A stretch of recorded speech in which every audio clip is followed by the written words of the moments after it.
අද දෙසැම්බර් 26.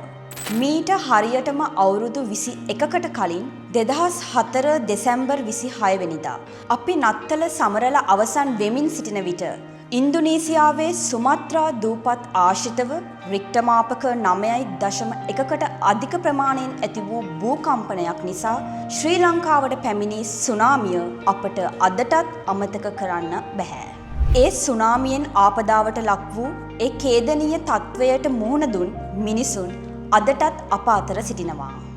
ඒ සුනාමිය පමණක් නෙමෙයි, මීට දින කිහිපයකට උඩදී පැමිණි දිට්වා සුලිකුණාටුව හේතුවෙන් තමන්ට තමන්ගේ පවුලේ අය නැති වෙච්ච, තමන්ගේ මුළු දේපලම විනාශ වෙච්ච, තමන්ගේ අසල්වැසියා, තමන්ගේ මවට දරුවන්, තමන්ගේ දරුවන්ට දෙමව්පියන් නැති වෙච්ච ඒ ඛේදනීය ඉරණමත් අපට අමතක කරන්න බෑ.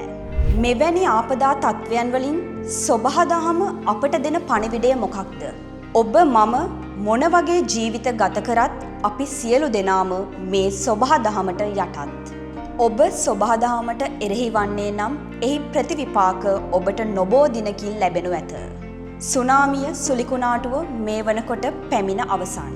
ඊළඟට අපි කුමක්ද කරන්න ඕනේ? මේ සොබහදාම අපෙන් මොනවද ඉල්ලන්නේ? මේ සියලු කරුණක් පිළිබඳවම අපි හොඳින් අධ්‍යයනය කරන්න අවශ්‍යයි. ඔබ ඔබේ හිතට එකඟව ඔබෙන්ම අහලා බලන්න. ඔබ සොබහදහමට එරෙහිව කුමක් හෝ යමක් මේ වෙනකොට සිදු කරනවද? ඔබ මේ වෙනකොට සොබහදහමට එරෙහිව කුමක් හෝ යමක් සිදු කරලා තිබෙනවද? එහෙනම් අද සිට එය නැවැත්වීම ඔබගේ වගකීමක්. මොකද ඔබ මම කියන්නේම මේ සොබහදහමේම කොටසක්. ඔබ සොබහදහමට එරෙහි වෙනවා, සොබහදහම විනාශ කරනවා කියන්නේම ඔබ නොදැනුවත්වම ඔබ විනාශ කරගන්නේ ඔබවමයි.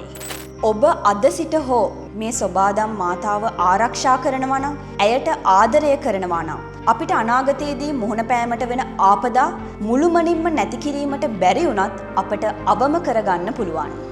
ඉතින් මේ සුනාමි ආපදාව, දිට්වා සුලිකුණාටුවේ ආපදාව පිළිබඳ මතක් කරන අද වගේ දවසක සොබාදහමේ වටිනාකම, එය ආරක්ෂා කර ගැනීමේ වටිනාකම කෙතරම්ද කියලා ඔබගේ සිහියේ තබා ගන්න.